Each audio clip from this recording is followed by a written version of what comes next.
Malaysia Cameroon highland যে এত সুন্দর তা আগে জানা ছিল না। তো আমি বহুদিন আমার ইচ্ছা অনেক ছিল, তো ফাইনালি চলে আসলাম।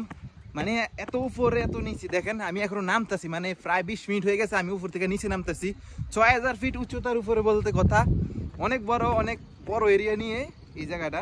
তো সবাই দেখাইতেছি, হবে অবশ্যই জানাবেন ভিডিওর কমেন্ট বক্সে যে আপনাদের কাছে মালয়েশিয়া ক্যামেরুন হাইল্যান্ড কেমন লাগলো।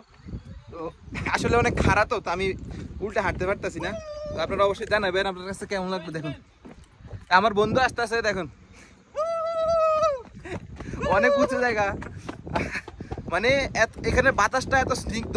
মিজানুর রহমান আজহারের একটা ওয়াজ আমি শুনছিলাম যে অনেক ভালো, মানে এখানে আসলে সবার মন অনেক শান্তি হয়ে যায়। তো আমি আমাদের আইডল মিজানুর রহমান আজহারি সাহেবকে ওয়াজটা শুনলাম, তারপরে এখানে চলে আসলাম। দেখেন ওনার কথায় কাজে কিন্তু ফুল মিল আছে, কারণ উনি তো মালয়েশিয়ায় বেশিরভাগ থাকেন। তো এই জায়গা উনি অনেকবার আসছেন।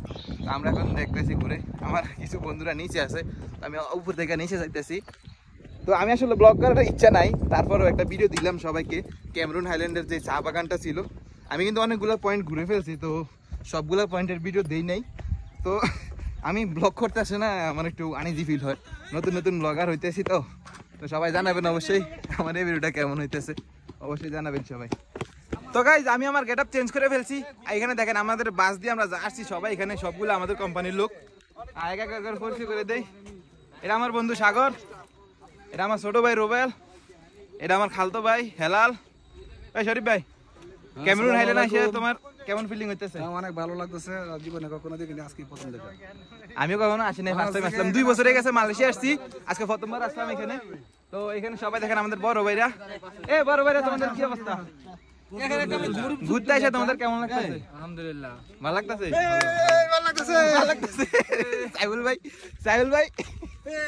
Always one fire. নামতাছি 6000 ফিট উচ্চতা, চা বাগান চলে আসি, চা বাগান।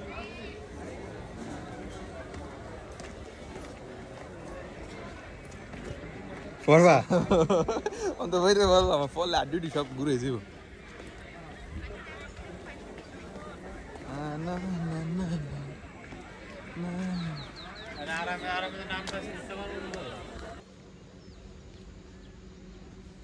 মোবাইলটা